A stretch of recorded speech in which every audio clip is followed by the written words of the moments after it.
Minibot. Name it fast.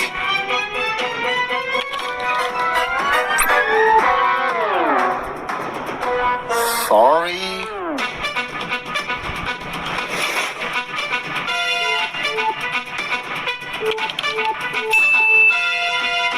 Woohoo!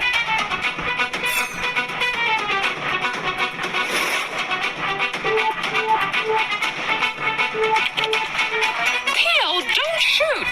Don't worry, I figured out the real you.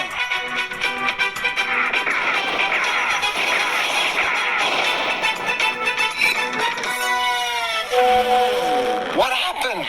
You killed me. That's what happened. You cheated. And you don't know how to name a variable. What? Why are you spying on us? Kind of. Point is, you got to learn the rules to name variables. We ought to choose the names which make sense, right? Well, Theo, what you know isn't enough. All right, tell me about the rules. Remember the names you chose in the game? Yeah, only the ones for which I was humiliated.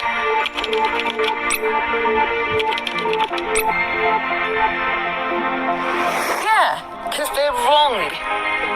For instance, take the first one. You used the space here. That's not allowed. Yeah, that's why my Minibot collapsed. You can join words like Okay, you made B of bot capital and joined them. haha, it's funny. It looks like a camel's hump. Yeah, we call this style of naming as camel case.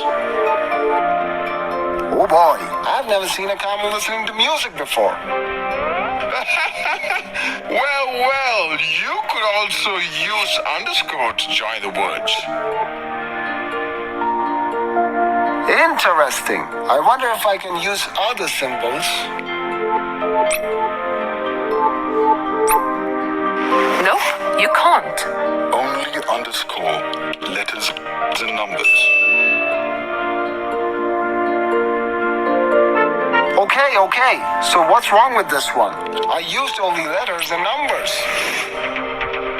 Good question. You can't start a variable name with a number. Oh, so a variable name can have a number, but can't start with a number, right? Yes, which means it can only start with an alphabet or underscore.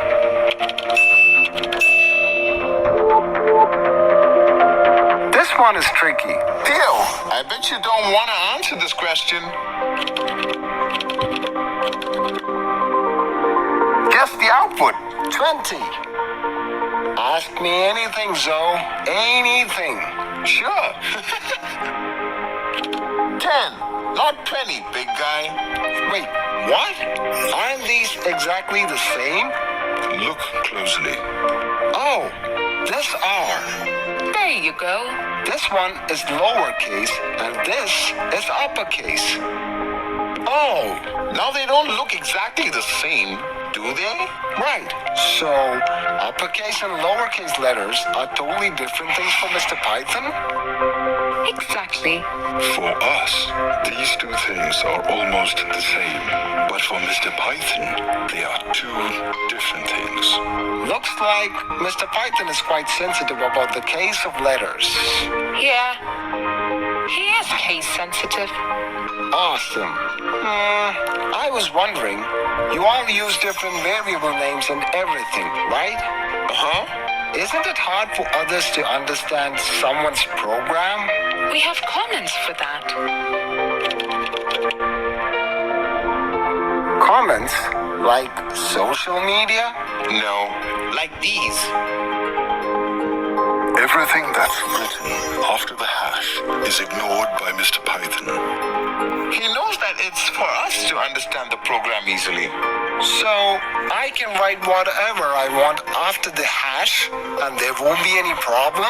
Yup, but obviously not nonsense. Mr. Python can ignore it. I can't. Alright, I'll use comments to make my program more understandable. Excellent. Maybe next time you'll win now.